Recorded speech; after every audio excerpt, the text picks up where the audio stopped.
Hi, Janelle Schaefer here with Sheep Hill Herbs. Welcome to my channel. Welcome to another video. I like to start a video with a deep breath. So with me, go in, out, and then again, in, out. So today is another herb video. I am about due for another Artist Way video. I am on week 8, I believe. It's Strength. That one has been taking me some time to finish. So keep your eyes open for another Artist Way video soon. Also, stay to the end of this video. I have my book commercial. I have 3 self-published books, and I don't talk about them a lot, but I am very proud of them. One is a children's book about gluten-free kids, and the characters are goats, so I'm using a play on the word. And the other is my booklet on making herbal tea, and the third is an art journaling activity book, and they're all available on Amazon, and they are all listed in my description down below. So stay and watch that at the end. So please like, subscribe, hit the bell, and comment down below. Let me know you're here. Say hi. Behind me, Goldenrod, Solidago. It is the infamous, beautiful golden plant that grows in the fall, called ragwort, which also blooms at the same time and does have a yellow color, but I do not see any of it in full bloom right now. I only see the goldenrod. And the goldenrod grows in these big swatches of yellow color. Once in a while you'll have some that kind of stand alone, but they usually do grow in like a big patch. They do enjoy moist soils. This is right along a creek bed, and they like fields, pretty much so many soil conditions. You will see them alongside the road. I do think that they enjoy wet soil. They can be in full sun, they can be in partial shade, and goldenrod is like just so beautiful. It's one of those plants that I almost just like it for the enjoyment of it versus the utilization of it. This beautiful yellow color that like ushers in the fall, symbolizing like prosperity, gold, abundance, the abundance of the fall harvest. It's just a wonderful plant. I'm just gonna like pan a little bit.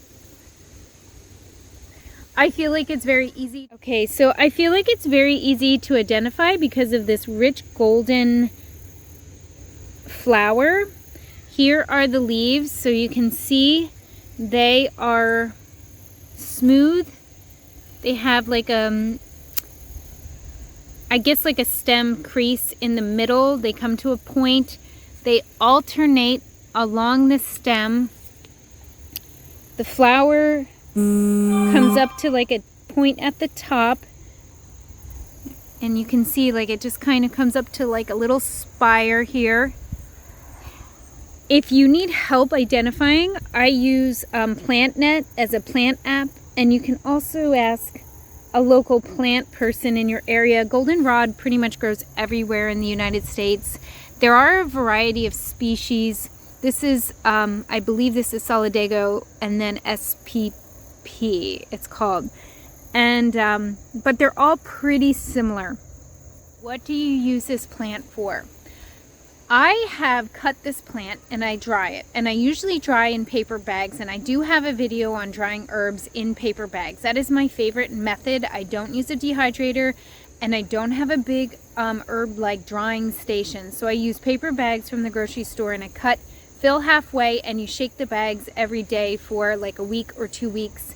You know they're dry when you start to crinkle them and they just break and they don't bend anymore. So I dry the leaf and save it. I have used this in my tea blends. It is good for the urinary tract and the kidneys. So our bladder, our urinary system, all of the eliminating systems can be overrun and overworked by high processed food diets. So you want to incorporate herbs into your diet that help kind of bring life and energy back to those organ systems. Topically, this plant can be very good for sore muscles. So you can cut the plants and you can make an infused sun oil. Whenever you make an infused oil with herbs, you want to let them wilt a little bit. A few hours is good enough. So I would cut them, lay them on the counter in the sun, let them wilt about 4 or 5 hours so that some of the moisture evaporates before putting it in olive oil and letting it sit in the sun. Because of moisture content, you can have it spoil. To be extra safe, I would probably more than likely let it sit overnight. Let the herbs sit overnight on the counter before adding it to a jar of oil and then making my infused plant oil. You can then use the oil topically just as the oil and use it like as a muscle rub for sore muscles, or you can turn it into a balm with beeswax. And that's melting the beeswax, adding your infused oil and putting it into saved jars. And I have a lot of videos now. I believe I have a video on making ointment, and I'm gonna check and put it down in the description down below. One last look at the goldenrod. There's some over there. This is my creek bed. There's a lot of other great plants here. I wanted to make a goldenrod video because I've never made one before. It is definitely my happy plant. I love this plant. And like I said, I do not actually I want to say imbibe. I do not drink a lot of the tea from goldenrod. I do not take a lot of goldenrod. Oh, I forgot to say, I do make tincture with it, with apple cider vinegar, and it is very helpful for allergies. And typically, allergies are flared up when your eliminating channels are blocked. So because it helps with the kidneys and the bladder, then everything works better during allergy season. And that's something you can take all winter long in preparation for the allergy season. I do not have an apple cider vinegar making tincture video with goldenrod, but I do have other tincture videos with apple cider vinegar with different herbs. So all these videos I'm going to put in my description down below so that you can see how to do these things. So I hope you enjoyed this video. Come back soon, come back again. Thanks. In my hands except for this bomb. Now watch. Yay, cool. Thank you. You're welcome. So before you head out, I want to share with you 3 books I've self-published. They are listed in the description down below, and you can link over. They are on Amazon, so check them out. I have a booklet. This is my all you need to know about making herbal tea. It's a great beginner guide. It is about making herbal tea with leaves and flower parts, and it's perfect. It's gonna get you started on herbal teas.